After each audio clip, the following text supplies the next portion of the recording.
సోదరీమణులారా, మానవుడు ఒక పరీక్ష నిమిత్తం ఈ లోకంలో పుట్టించబడ్డాడని అల్లాహ్ సుబ్హానహు వ తఆలా ఖురాన్ గ్రంథం 76వ అధ్యాయం 2వ వాక్యంలో తెలియచేయడం జరిగింది. ఇన్నా ఖలఖనల్ ఇన్సాన మిన్ నుత్ఫతిన్ అమ్షాజిన్ నబ్తలీహి ఫజఅల్నాహు సమీయం బసీరా. మేము మానవుణ్ణి పరీక్షించడానికి అతనిని ఒక మిశ్రమ వీర్యపు బిందువుతో సృష్టించాము. ఈ లక్ష్యం కోసమే మానవుణ్ణి వినేవాడుగా, చూసేవాడుగా, ఆలోచనపరుడుగా చేశాము అని అల్లాహ్ సుబ్హానహు వ తఆలా ఖురాన్ గ్రంథంలో చెప్పడం జరిగింది. మరి ఇదే విషయాన్ని బైబిల్ గ్రంథంలో మనం పరిశీలించినట్లయితే నిర్గమకాండం 16వ అధ్యాయము 4వ వచనములో దేవుడైన యెహోవా మోషే ప్రవక్తతో ఈ విధంగా అంటున్నాడు, వారు నా ధర్మశాస్త్రమును అనుసరించి నడుతురో లేదోనని నేను వారిని పరీక్షించుచున్నాను.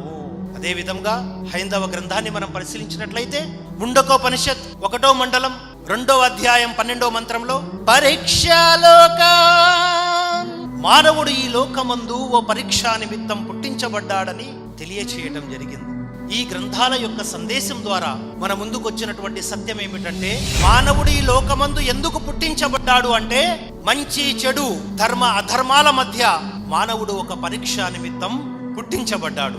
మంచి చేస్తాడా, చెడు చేస్తాడా, మంచి మార్గంలో నడుస్తాడా, చెడు మార్గంలో నడుస్తాడా, దేవుని ఆజ్ఞలకు లోబడి జీవితం గడుపుతాడా, దేవుని ఆదేశాలకు వ్యతిరేకముగా జీవితం గడుపుతాడా, ఆ ఏకైక సృష్టికర్తనే ఆరాధిస్తాడా, లేక ఆ సృష్టికర్తను వదిలి సృష్టి తాలను ఆరాధిస్తాడా?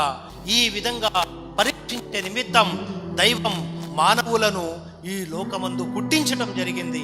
ఇక్కడ మనకు స్పష్టంగా అర్థమైనటువంటి విషయం ఏమిటంటే, మానవ సమాజం ఉనికిలోకి రావడానికి గల ప్రధాన కారణం ఏమిటంటే, మానవుడు మంచి మార్గములో, సన్మార్గములో, రుజుమార్గములో నడుస్తూ ఆ దైవానికి భయపడుతూ ఆయనను ఆరాధిస్తూ జీవితం గడపాలి. ఇందు నిమిత్తమే మానవ సమాజం ఉనికిలోకి రావటం జరిగింది.